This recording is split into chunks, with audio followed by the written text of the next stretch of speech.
Hello, we will continue the discussion for the module of Clinical Chemistry 1, and today we will focus on amino acids and proteins.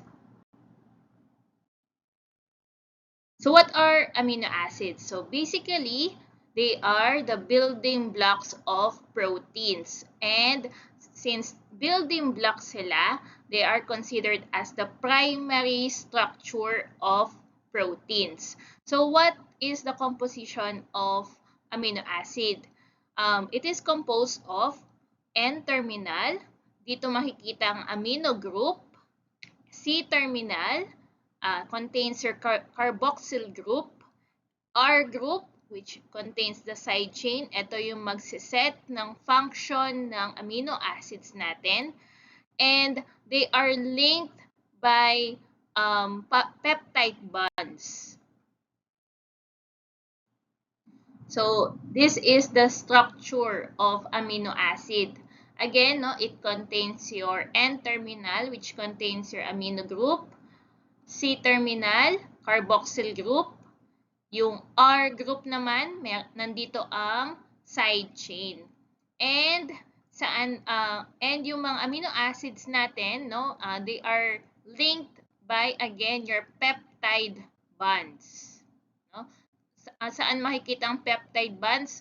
Between the amino group and the carboxyl group, which is an acid. No? Kaya dito na-derive yung amino acid na name, no? Dun sa amino group and yung carboxyl group natin, which is in acid form. So previously we have 20 amino acids, no?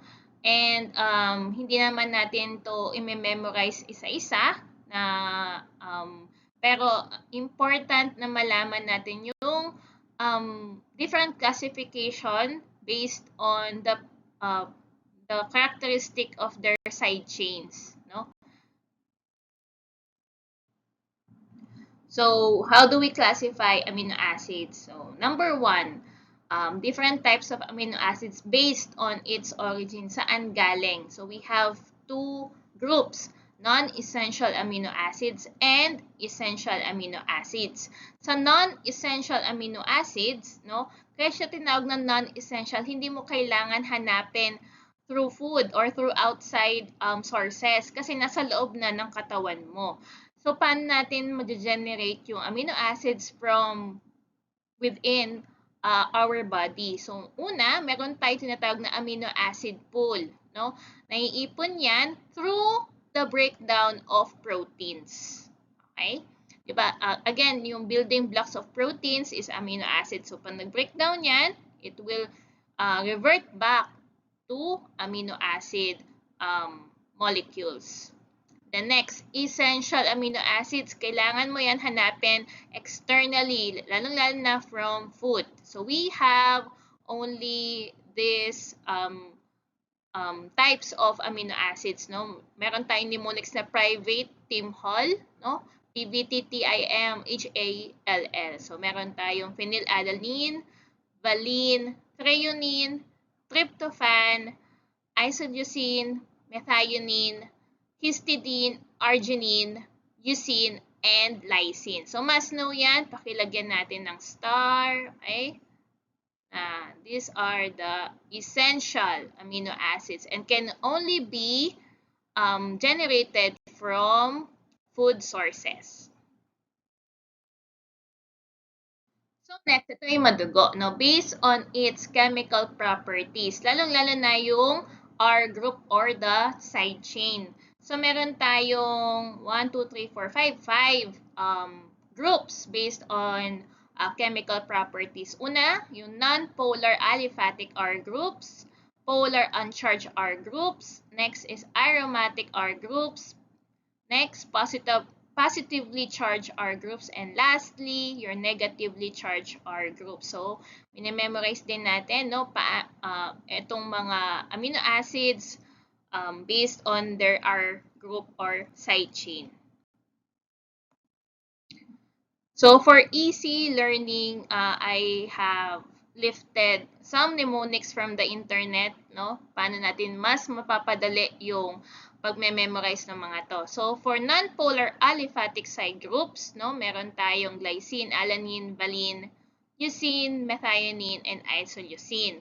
So, meron mnemonics na I already met the very gleeful Lucy. I, isoleucine, Al, ng already, no, alanine, methionine, V, very, valine, gleeful, glycine, Lucy, leucine. Next naman, polar uncharged R groups. So, mnemonics natin dyan, 3 serine sisters got professional assassins. So, tingnan natin yung mga meaning nito, no? 3, threonine, serine, sister, cysteine. Yung G sa got is glutamine, professional, proline, assassins, asparagine. Next ay ang mga aromatic side groups. So, meron silang mga rings sa kanilang structure, no? Called your aromatic rings. So, tatatlo lang yung mga yan, no? Meron tayong phenylalanine, tryptophan, tyrosine. To memorize that, merong mnemonics. Filtrip is tyrine. Okay? F, yung pH nito sounds like F. So, phenylalanine, tryptophan, tyrine, tyrosine. And then next group, positively charged R groups. Tatlo lang din yan, lysine, arginine, histidine. High RLI, no? High histidine, R, arginine. LY dito is lysine. Lastly, negatively charged R groups. Dadalawa lang yan, no? And may suffix na ATE sa dulo. Okay? Aspartate and glutamate. So, para matandaan natin, I hate good assassins. Assassins again, okay? Kasi yung isang assassin ay nandun sa asparagine naman, no? So, this time, kailangan natin palitan lang ng yung dulo niya ng ATE, no? Kaya, aspartate. Okay? So, I hate good assassins. Yung hate, yung suffix natin ATE, G, glutamate, A, aspartate. And then, we have a lot of important biochemical processes brought about by each of the amino acids. No? So, para naman mas hindi kayo ma-overwhelm, yung mga naka-red yung papatandaan ko sa inyo. No? So, histidine. Histidine is for histamine synthesis. Phenylalanine, tyrosine formation. No? Kaya niyang bumuo ng another amino acid. Tryptophan is for serotonin and melatonin formation. Ito yung mga hormones, isa sa mga hormones, no? Glutamine and glycine, magkatabi sila kasi they are both neurotransmitters. Pero yung isa dyan is excitatory, no? And yung glycine is inhibitory. Ibig lang sabihin yan, yung excitatory, it activates your neurotransmitters. Yung glycine, it inhibits your neurotransmitters. Another function of glycine is it can synthesize creatine and dito magagaling si creatinine. Okay? Tyrosine naman. Si tyrosine madaming pwedeng i-produce, no? Si norepinephrine, epinephrine, melanin, dopamine, and thyroid hormone. So, tandaan lang natin si tyrosine ay galing din, no? May pinanggalingan din yan, si phenylalanine. Huwag lang tayo magpapalito, melatonin kay tryptophan, melanin kay tyrosine. So, kanina nabanggit ko previously we have 20 amino acids. So, pero lately no nadadagdagan yung mga yan. So, we have 2 new amino acids. Yung 21st, no, is the selenocysteine. After the discovery of selenocysteine, no, yung 22nd amino acid natin ay yung pyrrolysine. Nice to know, baka lang matanong sa boards. No? Okay. Discuss muna tayo ng mga disorders, okay? Ang mga disorders affecting your amino acids, no, function or the levels are generally called amino acidopathies. So basically they are rare, no, in population. Di mo madalas yan makita in general population, and they are hereditary, namamana. And madalas, they present with an enzyme defect. So, ang other name for amino acidopathies is usually inborn error of metabolism. Di ba? Ang enzymes are used for the metabolism of proteins. Okay? And these errors will result to either build up of amino acids. Siyempre, pag nawala yung isang enzyme doon sa pathway, nabibuild up yung mga prior or the previous amino acid na kailangan ma-breakdown ng mga enzyme. Kaso, nawawala lang sila. So, yung build up ng mga toxic na amino acid or yung byproduct ng mga amino acids na to can develop a variety of signs and symptoms. So, umpisahan lang muna natin sa mga to, no? Madami pa yan, pero mag-start lang muna tayo slowly, no? Kasi mas madali tong tandaan, and ito yung focus actually ng some of the books natin sa CC. So, unahin natin si phenylketonuria. So si phenylketonuria, no, ang defect niya is there is a deficient level of phenylalanine hydroxylase. Kapag nawala ito, mag-accumulate ang phenylpyruvic acid, and this is the toxic amino acid present in phenylketonuria. The signs and symptoms, no, usually patients will present a musty odor of the urine, and patients suffer from mental retardation kasi si phenylpyruvic acid is very toxic, lalong-lalo na sa mga neuronal cells, neurotoxic sa brain. Okay?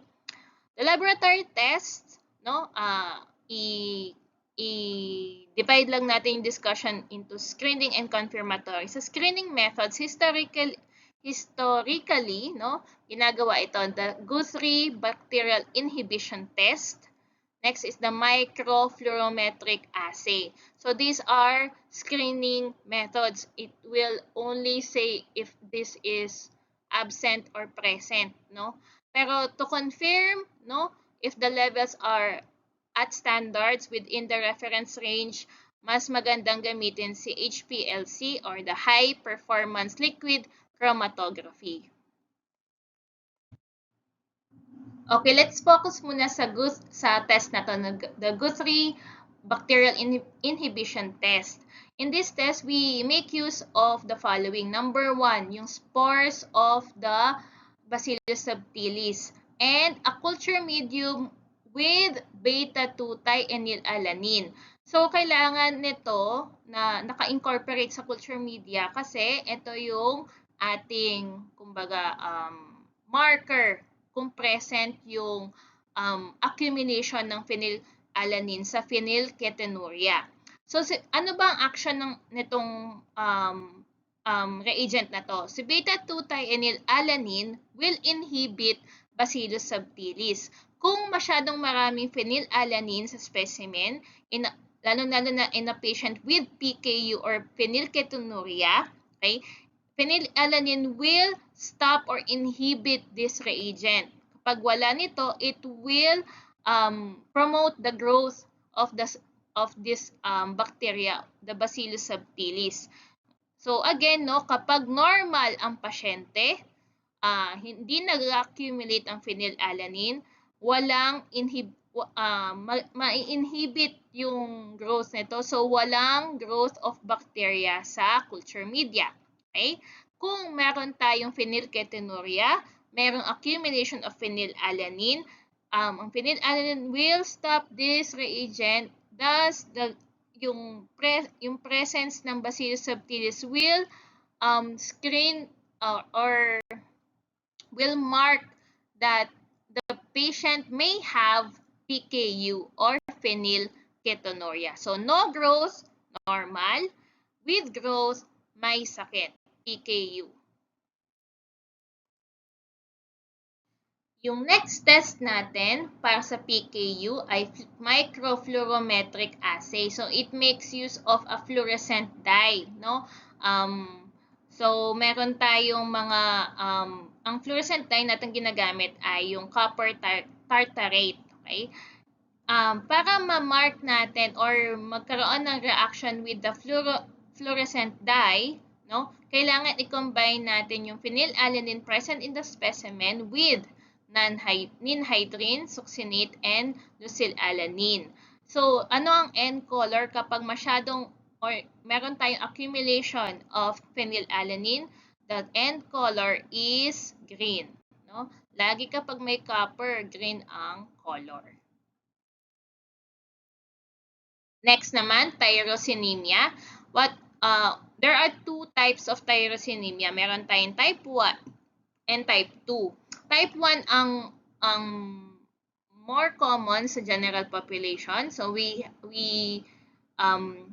can see patients having type 1 tyrosinemia, no? Meron siyang deficiency of this enzyme, fumarate acetoacetate hydrolase. Ang type 2 naman, ang deficient enzyme niya ay yung tyrosine aminotransferase. So, dahil magkaiba sila ng enzyme, magkaiba din yung nag-accumulate na byproduct or toxin. So type 1, ang nag-accumulate is the fumarate acetoacetate. Sa type 2, nag-accumulate dyan ay ang tyrosine. In signs and symptoms, magkaiba din. Sa type 1, dito ma-appreciate yung cabbage-like odor, no? Lalo na sa mga bodily fluids, no?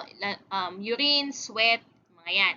Sa type 2, more on the eyes ang kanyang manifestation. Merong eye pain, photophobia, ibig sabihin merong difficulty or pain kapag natatapat sa light yung eyes, and excessive tearing, no?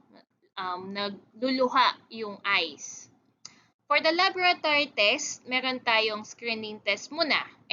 Tandem mass spectrophotometer or spectrometry, okay? MSMS, no? Tandem mass spectrometry. To confirm if the patient have this if the patient has this condition, we determine the levels of succinylacetone. Next naman, alkaptonuria. Ang deficient enzyme is the homogentic acid oxidase, and in this condition, you accumulate homogentic acid. And homogentic acid, pag meron tayong accumulation yan, it renders color black, no? Lalo, it will deposit underneath your nails, meron din sa ihi, no? And meron din sa synovial fluid natin sa mga joints. So, ang signs and symptoms, usually black nails, urine, and joints. Laboratory test, no? Pwede tayong mag-check through urine. Okay? So, kapag may presence ng homogentic acid sa urine, with the combination of your ferric chloride reagent, it will result to a black color. MSUD or maple syrup urine disease. Ang defect niyan ay yung mga branch chain alpha keto acid decarboxylase. You accumulate the following amino acids in this condition. Yung mnemonics natin dito ay LIV, live, leucine, isoleucine, and valine. From the name itself, no, ang sign ng patient na may ganito ay meron siyang kakaibang odor, no? Maple syrup or burnt sugar odor of urine, breath, and yung sa skin, no? Yung magmamanifest siya sa sweat natin. For the laboratory test, meron tayong modified Guthrie bacterial inhibition test, no? Na rinig na yan kanina sa PKU, and also your stoichiometric assay sa PKU din as well. Okay, diba sabi natin modified Guthrie bacterial inhibition test. Instead of the beta-2 thioalanine, ang nilalagay ay yung 4-azalucine dun sa culture media. Kaya siya modified, but it serves as the same action of your beta-2 thioalanine. Sa microfluorimetric assay naman, no, magkaiba din yung kanyang mga reagent, no? If may accumulation ng leucine, isoleucine, and valine, and if i-combine mo siya with methanol, acetone, and a fluorescent dye called your leucine dehydrogenase, meron tayong mapuproduce na NADH, and you can measure that via spectrophotometer. Next naman, homocystinuria. Sa homocystinuria, the defect is cystathione beta synthase. And mag-accumulate ka ng dalawang compound, not only your homocysteine but also methionine. Okay? Kasi kasama siya sa pathway ng homocysteine metabolism. So, one of the sign of symptoms of homocystinuria is osteoporosis. Maagang na-degrade, no? Yung mga bones ng may homocystinuria. Screening test, pwede tayong gumamit ng plasma or urine. Sa plasma, same, modified Guthrie bacterial inhibition test. In the urine, no? For urine, ang gagamitin mo ay yung cyanide nitroprusside spot test. To confirm the presence of this condition, you make use of your high-performance liquid chromatography method. Okay, next, mag-focus lang muna tayo sa laboratory test for homocystinuria, ha. So, meron tayong screening test, no? Kung maalala nyo, yung modified Guthrie inhibition test. And this time, sa homocystinuria, ang gagamitin mong inhibitor ay yung L-methionine sulfoxime. Okay?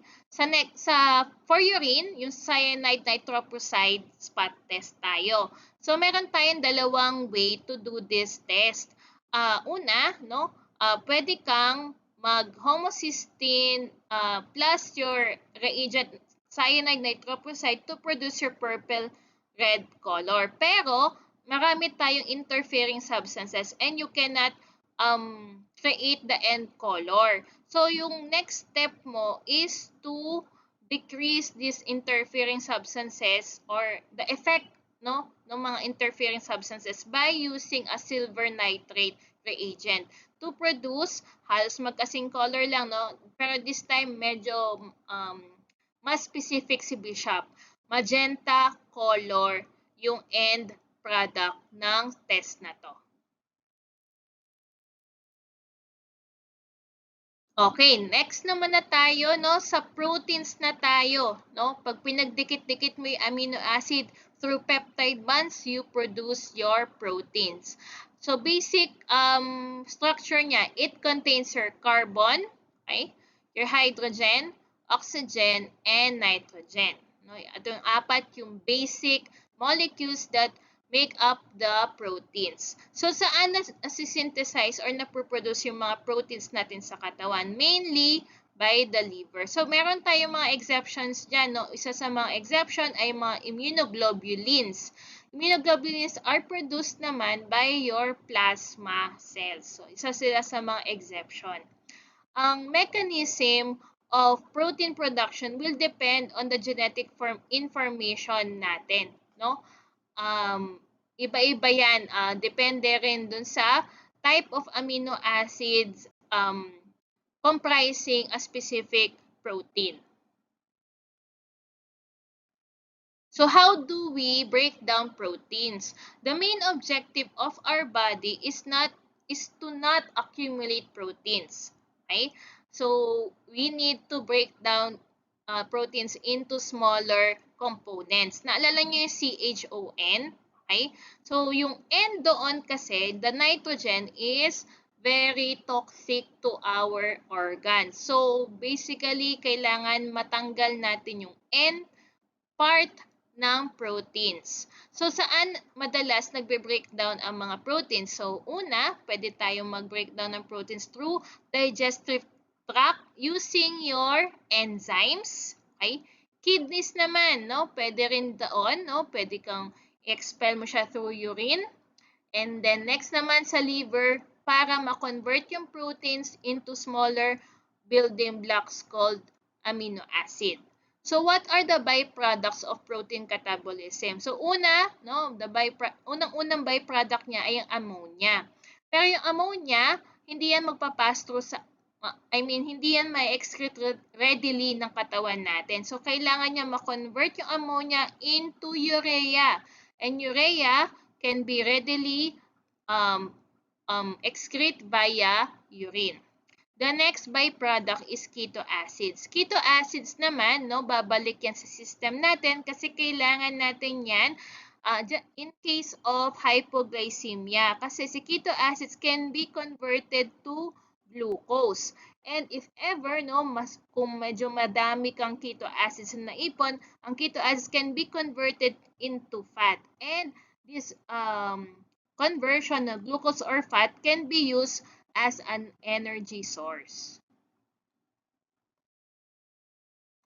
Okay, balikan lang natin yung mga structures of proteins. So we have primary structure, secondary, tertiary, and quaternary. So sa primary structure, again, ito yung mga amino acids natin. Yung secondary structure, these are combined primary structure. And it will form the following, no? Alpha helix formation or the beta pleated sheets. Ito yung mga secondary structures natin. And kapag na-combine mo itong mga to, no, alpha plus your beta, alpha helix plus your beta pleated sheets, you will form the tertiary structure. And the tertiary structure will produce the polypeptide, no? A combination of numerous peptide bonds, no? Ano ba ang role ng peptide bonds? It is a glue in between your amino acids. Kaya polypeptide, maraming peptide bonds, okay? Quaternary structure naman is composed of multiple tertiary structure or multiple polypeptides. So, palaki ng palaki yung structure. Okay. So, ano yung mga functionalities ng proteins? Bakit sila important? So, number one, proteins are the basic structure of the enzymes, no? So, ano ba ang ginagawa ng enzymes? It catalyzes the chemical reaction. Pinapabilis niya yung chemical reaction. So, ano yung mga enzymes natin? Ang suffix niya, ASE. So, these are few examples of enzymes, transaminase, phosphatase, and dehydrogenase. Next naman, proteins can build your hormones. And hormones naman are actually messengers, no? Siya yung magsiset ng action of specific cell or organs. So, ano yung mga example ng hormones natin? Ito yung mga few examples. Insulin, growth hormone, glucagon, and cortisol. Proteins can act as transport, no? Transport proteins for many of the molecules. Halimbawa, yung hemoglobin can transport your oxygen. Albumin can transport a lot of proteins. Pwedeng mag-transport yan ng hormones. Right? Transferrin naman can transport your iron. Okay? Next, immunoglobulins. Again, no, isa siya sa mga exceptions. All proteins are produced in the liver except your immunoglobulins. Kasi napoproduce sila by your plasma cells. Ano yung mga examples dyan? Yung GAME-D, di ba? IgG, A, M, E, and D. And also, it serves as a structural framework, no, for our organs or tissues. So, yung mga example ng mga structural framework na to, no, collagen for the skin, elastin, and keratin. Next, sa mga functions natin, pwede rin sila maging storage area. Okay? For some of molecules, lalo na yung mga metal ions, no? Example dyan, ferritin. Ano ba ang ferritin? Ito yung storage form ng iron. Okay? Energy source. Okay? Kasi yung plasma can be converted, or one of the types of proteins are plasma proteins. And plasma proteins, no, they can reserve the sources of energy. Lastly, your osmotic force. Ano ba ibig sabihin ng osmotic force? It balances the water distribution between your cells and tissue. Dapat balanse yan, no? Sino ang nagbabalanse ng water content between your cells and tissue? Yung albumin. No? It balances the osmotic force between, again, no, your cells and your tissues. Okay. Balikan natin yung plasma proteins. No? There are different plasma proteins and can be tested or isolated through the use of this method, electrophoresis. So, pwede mo silang i-group based on their movement sa electrophoretic field. So, we have two basic groups. Meron tayong albumin and globulin. Si globulin naman, pwede mo pa yan i-subtype. No? So, meron tayong alpha-1 globulin, alpha-2 globulin, beta globulin, and gamma globulin.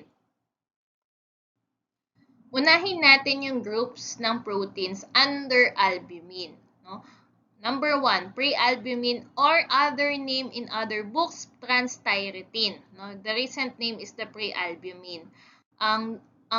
It is best described as faster than albumin kasi mas magaan siya in terms of number of amino acids, no? Mas kakaunti, and it is used as a transport protein for thyroid hormones, no? Kaya tinawag na transthyretin before, okay? And yung prealbumin, it is also used clinically as a marker for poor nutritional status kapag malnourished yung patient. Next naman, the albumin. Okay? Albumin is made up of 585 amino acids. Sobrang bigat niyan, no? And albumin is present in our body in highest concentration. It is the most abundant protein in our body. Okay? The major role is to maintain the osmotic force through your oncotic pressure. No? Naalala nyo kanina, it maintains the level of water, no, between your cells and tissues. Aside from that, no, it also binds, no, with bilirubin, fatty acids, and steroids. No, it serves as a transport protein for these molecules. In clinics, no, albumin can serve a lot of important markers, no, lalong-lalo na sa liver synthetic function. Kapag mababang albumin, ibig sabihin yung synthetic function ng liver ay may defect. Okay? Next naman, malnutrition, same as your pre-albumin. Kapag malnourished ka, lalong-lalo in protein losing enteropathy, no? Nag-lose ka ng proteins, it is a good marker for that. Okay, next naman natin di-discuss ay mga globulins group, no? Meron tayong type alpha-1 globulin lang muna. So, we have these examples ng alpha-1 globulin. Number 1, alpha-1 antitrypsin. No, this is the most abundant alpha-1 globulin. It acts as an elastase inhibitor. So, ano ba yung importance nito? It prevents the lungs to be collapse, no? Para meron tayong continuous inhalation, exhalation. Kung mababa ito, no, it can result to emphysema. Emphysema is basically a collapse lang. Okay? Kapag konti ka nito, hindi masyadong maganda expansion, no, or contraction ng lungs, it will develop to emphysema. Next naman, AFP. AFP stands for alpha-1 fetoprotein. And from the name itself, fetoprotein, it's a protein produced by fetus. Okay? And anong mga action nito? It binds with estradiol. Anong importance nitong function na to? Ang estradiol kasi, no, isa siya sa mga hormones natin in developing reproductive organs. Okay? So, kapag nag-bind siya with estradiol, it will prevent the virilizing effects. Ano ba yung virilizing effects? Yung mabilis na maturity ng secondary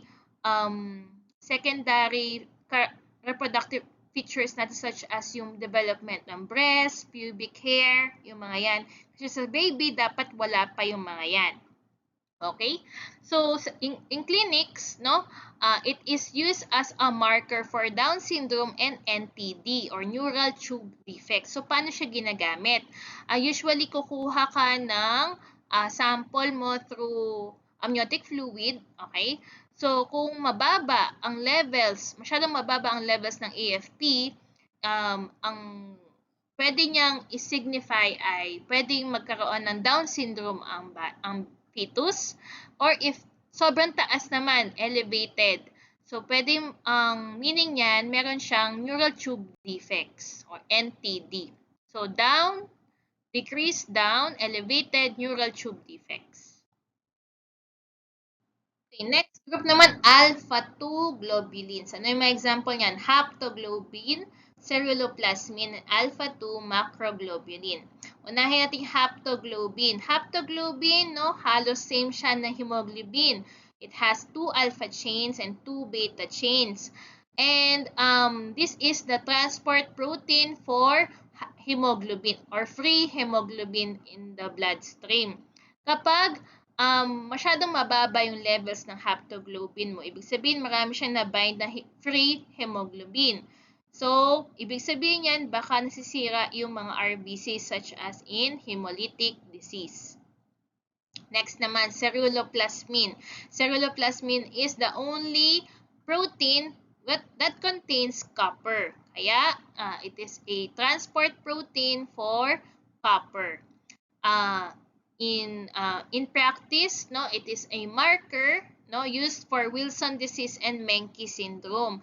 Kapag masyadong marami ang copper, no, nauubos ang ceruloplasmin, so bind siya ng copper. Kaya if meron tayong copper accumulation sa katawan, it might mean that the patient have either of these, Wilson disease or the Menkes syndrome.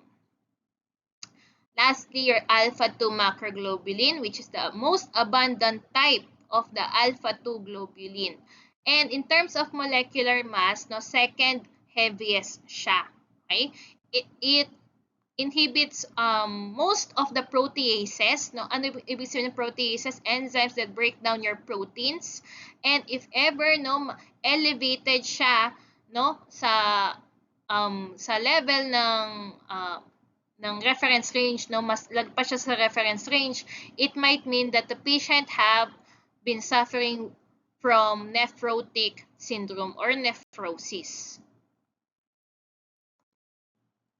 Okay, next group naman tayo, beta globulin. So we have two examples, no, transferrin and beta-2 macroglobulin. So transferrin, this is the most abundant type of beta globulin and it transports your iron. TIBC is used, no, or the TIBC stands for total iron binding capacity. It is used to assess the levels of your transferrin. Pag mataas yung TIBC, it might mean na merong IDA ang pasyente or iron deficiency anemia. Kapag low naman ang TIBC mo, it might mean other anemias that affects the iron metabolism such as your thalassemia. Next naman, yung ating beta-2 macroglobulin, it is present in all nucleated cells except yung ating mga or hindi except, mostly dun sa ating mga lymphocytes kasi it has a major importance in immune system. Bakit major? Kasi meron part siya ng MHC and HLA. Ano ulit yung MHC? Ito ay yung major histocompatibility class, and yung HLA naman natin ay human leukocyte antigen. So, it is a marker, no? If the patient suffers from GVHD or graft versus host disorder, lalo-lalo na sa mga pasyente na naka-receive ng organs from another individual.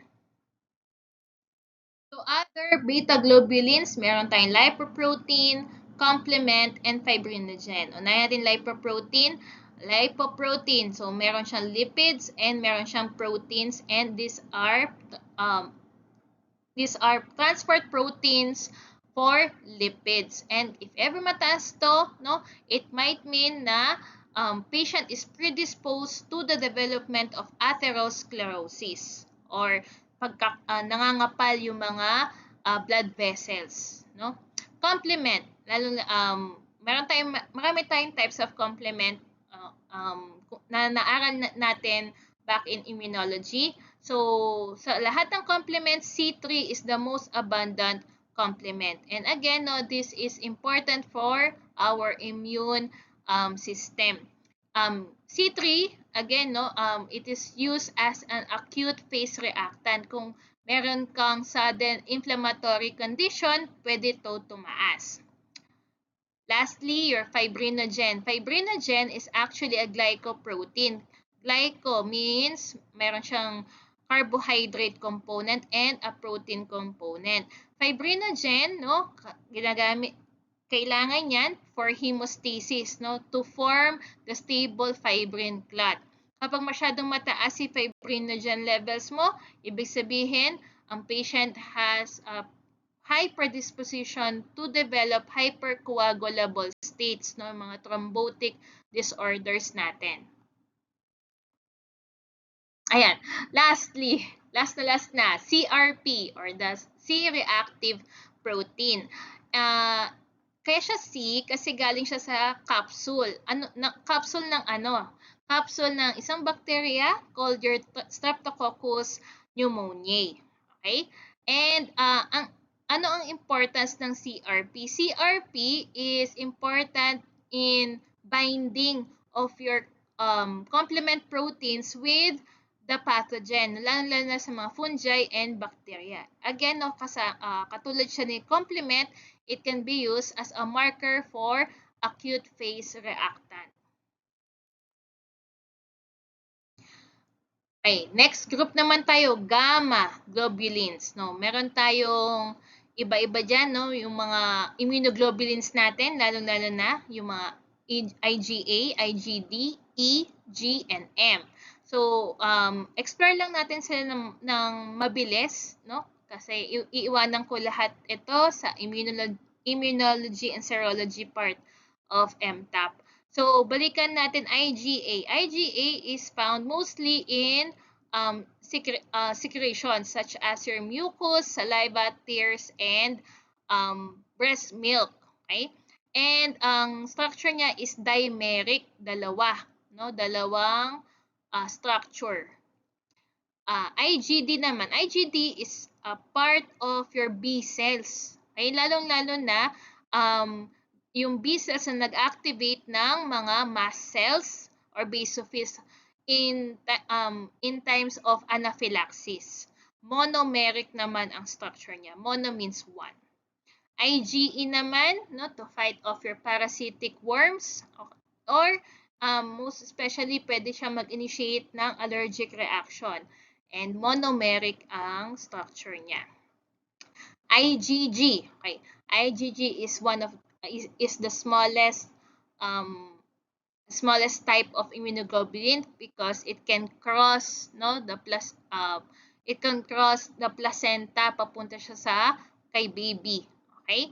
And monomeric din siya pero much smaller. Okay? IgM is the biggest. Okay? So it has a pentameric structure. May 5 siyang immunoglobulin structure. And kasama siya ni IgD, pwede rin siyang nakadikit dun sa B cells. And in terms of acute response to inflammation, siya ang unang tataas. Okay. Other noteworthy proteins na ginagamit in clinics. No? Meron tayong myoglobulin, troponin. Troponin is used as a marker, no, for myocardial infarction. It is used for monitoring na lang, no, ng myocardial infarction kapag lumalala, no, and kailangan ng further evaluation and management. BNP or brain natriuretic peptide. It is used to differentiate, no, patients with MI or CHF or congestive heart failure kasi halos parehas sila ng manifestation and minsan parehas din ang itsura ng ECG nila, no? So pwede kang gumamit ng ganitong marker. Next, fibronectin. Fibronectin, katulad siya ni fibrinogen, no? It is a glycoprotein. And fibronectin is a marker used for pregnant women kung prone sila or predisposed sila to premature delivery. Okay, pwede natin gamitin ang albumin, globulin, or the totality of the protein levels in clinic to help us decipher kung ano ang disease ng pasyente. So halimbawa, no, mababa ang total protein to normal levels. Mababa ang albumin pero mataas ang globulin. So ano ang possible clinical significance ng mga result na to? So pwedeng hepatic damage kasi mababa si albumin, no? Mababa din yung ibang proteins. Pwede rin siya sa burns, okay? Trauma, and infections. Next, mababa lahat ng proteins, even yung albumin. Normal ang amounts ng globulin. So, ano ang pwede natin associate dito sa sample na to? So, pwedeng malabsorption, no? Hindi ka nag-absorb ng proteins sa katawan na dudumi mo lang, no? Nagda-diarrhea ka. Next, inadequate diet. Malnourished ang pasyente. And pwede rin ang nephrotic syndrome. Sa nephrotic syndrome kasi, meron kang proteinuria, no? Umiihi ka ng protein. So, nababawasan yung proteins mo sa katawan. Next naman, low proteins. Normal ang albumin, low si globulin. Pwede dyan ang mga syndromes related to deficient immune system or immunodeficiency. Kasi 'di ba primarily lahat ng mga globulins natin, no, one of them immunoglobulins, yung mga yan, yung mga acute phase reactants natin, kasi important yan sa ating immune system. Yung mga complements, yung mga yan. Next, high lahat. High protein, high albumin, high globulin. Baka ang pasyente is suffering from dehydration. Walang masyadong water sa katawan and nag-oversaturate yung protein. Hindi talaga siya truly high, no? Mababa lang yung water content ng specimen. So baka dehydrated si patient. Next naman, high protein, normal albumin, high globulin. So, medyo reactive si globulin, no? Kasi normal lang si albumin eh. So, ano kayang pwede dito, no? Baka mayroon siyang immune overreactivity, no? Such as, it can happen in these conditions, multiple myeloma, monoclonal and polyclonal gammopathies. So, in these conditions kasi, nag-overreact yung mga, lalo na yung mga immunoglobulins natin. No? So, mukhang marami sila in levels. Kaya, ito yung expected results natin. Okay, next naman, aside from that, no, yung total proteins, albumin, globulin, doctors can also request for your total nitrogen content, no? Pwede kang mag-ratio between your albumin and globulin. Pwede kang gumawa ng electrophoresis test, no? To determine the levels of the specific groups, yung albumin versus the globulin proteins. Pwede ka rin mag-request for proteins present in the urine, no? That may signify kidney problem. Proteins found in your CSF that may signify ano yung mga yun, yung mga myasthenia gravis. Okay? So, unahin natin ano bang importance ng total nitrogen. So, ang importance niyan is that patient receiving or undergoing total parenteral nutrition or TPN. Ito yung mga yung pagkain nila ay pinapadaan sa ugat. Okay? To assess the nutrition or and also the nitrogen balance of this patient. Imagine hindi naman sila talaga kumakain, no? So kailangan ng proper monitoring of their nitrogen balance. Okay? The method used for total nitrogen, no, pwede kang gumamit ng chemiluminescence. So sa chemiluminescence, you make use of a chemical that illuminates under light, no? Halimbawa, meron tayong nitrogen content sa specimen, it will undergo oxidation and it will produce nitric acid. Si nitric acid plus your ozone molecule, it will produce a nitrogen dioxide which emits light, no? So, ito yung basis ng chemiluminescence. Okay? Next naman, again, no, bakit tayo nag-check ng total protein? Because because in some patients we need to monitor their liver, lalong-lalo na yung synthetic function niya. And also in patients with malnourishment, no, sa mga pasyenteng hindi lang malnourished, nagpo-protein wasting pa. Okay? So, the reference interval is between 65 to 80 grams per liter of blood, and these are several methods. So, yung KEDAL, refractometry, biuret, and dye binding. So let's explore more about the methodologies used for total protein. So unahin natin yung KELDAL. So KELDAL, ang principle behind that is protein digestion. So kapag nag-digest tayo ng protein or you break down the protein, lalabas yung nitrogen content, and the nitrogen content is the one being measured. And this is the reference method for total proteins. Okay? Reference method. And refractometry naman, this is the most rapid and simplest method for total proteins. Ang basis ng test na to is the refractive index, no, ng proteins present in the sample.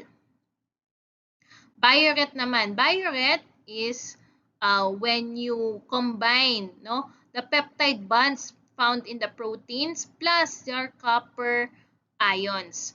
And the resulting end color is the formation of violet compound. Kaya biuret, violet. Okay? This is used routinely, no, sa mga instruments natin. Dye binding naman, no? Dye binding is more specific to a certain proteins. Kung meron tayong specific protein na hinahanap, no? Usually yan yon. And actually the dye binding is for research use only, no? Kasi mahirap siyang gawin, magastos. Okay? So hindi rin siya ginagamit in our instruments. Okay, next naman yung albumin. So, albumin, kailangan kino-combine mo siya with total protein, no? Kasi madalas, you need to compute for the globulin. So, total protein minus albumin, okay, is equal to globulin. So, kapag nasa question stem lang ay yung dalawa, you can actually subtract the two, no? TP muna, no? Total protein muna bago yung albumin to get your globulin levels. For the methods naman, no, we have different types of methods. May salt precipitation, methyl orange, haba, mamaya didiscuss natin yan, BCG, BCP, and electrophoresis. So, to discuss more about the method, so unahin natin yung salt precipitation. This is the oldest way to determine your albumin in the sample. So, una, dahil meron tayong precipitation principle dito, no?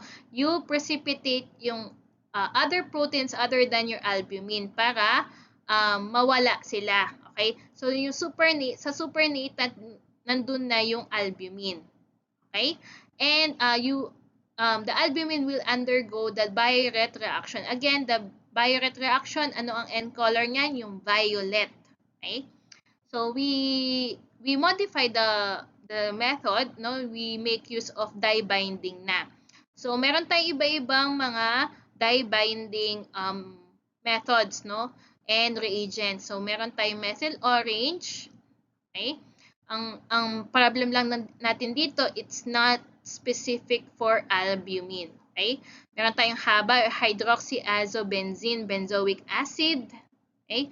Pero ang problem natin dito, if merong salicylate, no, present in aspirin, merong hemolyze yung specimen mo causing high levels of bilirubin sa specimen.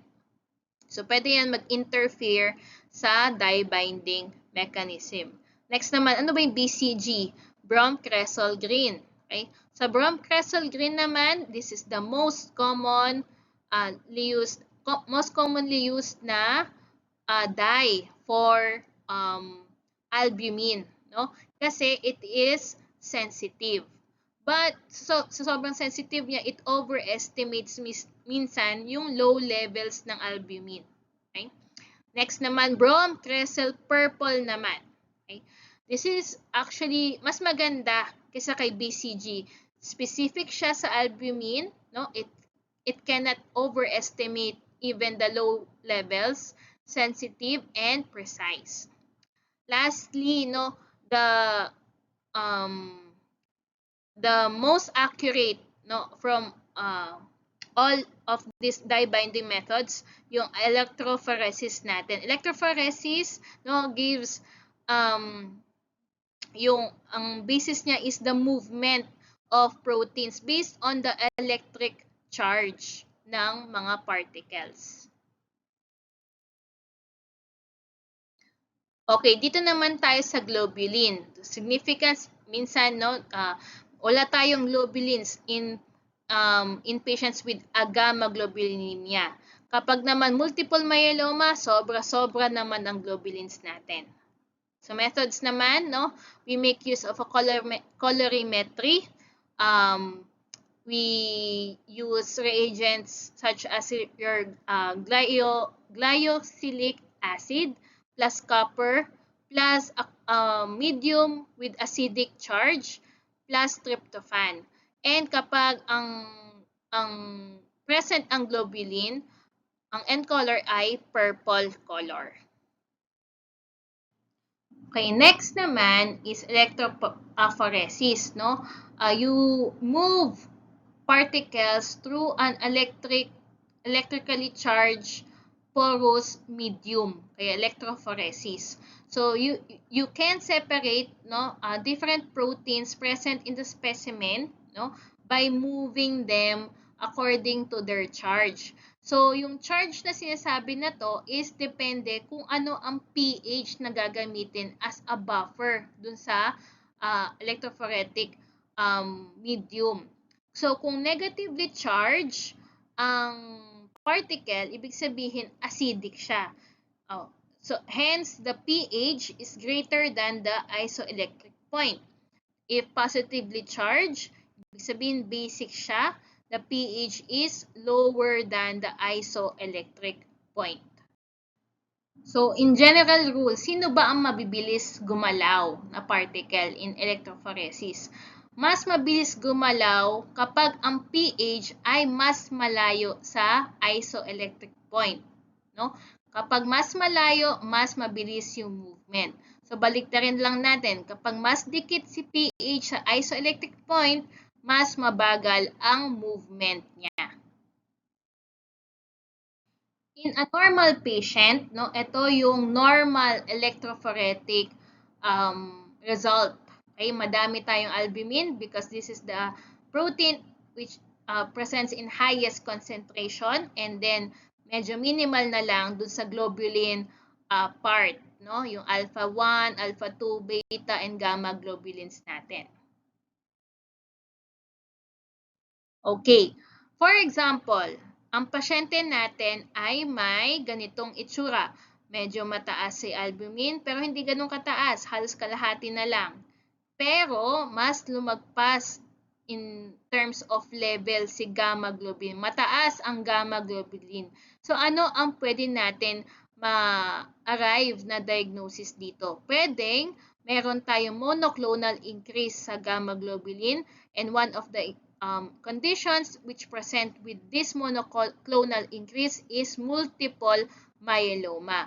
In fact, no, ang nasa book, ang term nila dun sa appearance nitong result nito ay M-shaped appearance daw, no? Mukha daw siyang letter M. Imagine na lang natin. Next naman, no? Okay si albumin, bagsak si alpha 1 globulin, halos wala, dikit na siya dito. Merong present si alpha 2, present si beta, present si gamma. So, nawala si alpha 1 globulin. So, anong pwede mong ma-arrive na condition? So, pwede dyan ang alpha 1 antitrypsin deficiencies. Diba si alpha 1 antitrypsin is one of the proteins classified as alpha 1 globulin. No? Deficiency alpha 1 antitrypsin.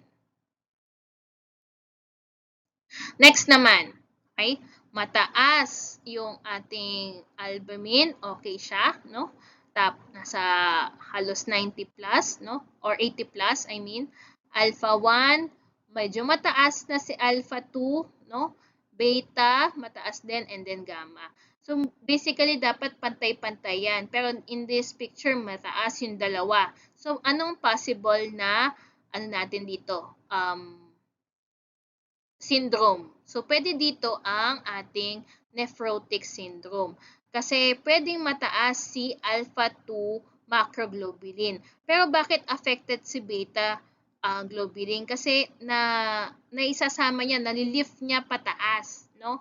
And then later on, magiging normal na. So, nagiging mataas si alpha 2 and beta 2 globulin part of electrophoresis kapag tumataas si alpha 2 macroglobulin.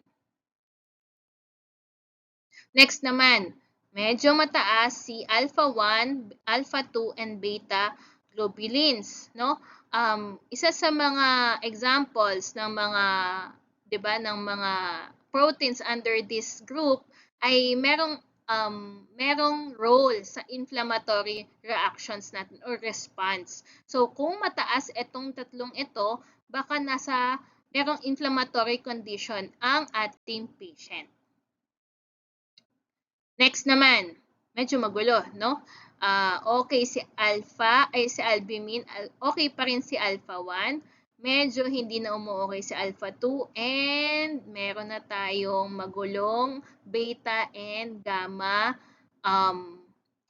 levels. So, ang tawag dito sa pagdikit ng beta and gamma is yung beta-gamma bridge. Okay? And more specifically, no, itong picture ng electrophoretic result ay makikita lang sa mga may liver cirrhosis. Kaya ang tawag diyan minsan, no, beta-gamma bridge of cirrhosis. Okay, next naman, urinary proteins. Normally, dapat absent ang protein sa urine specimen. If ever present, no, baka may ibang source such as your blood, no? Pwede kang naghihematuria, 'di ba may mga proteins diyan, no?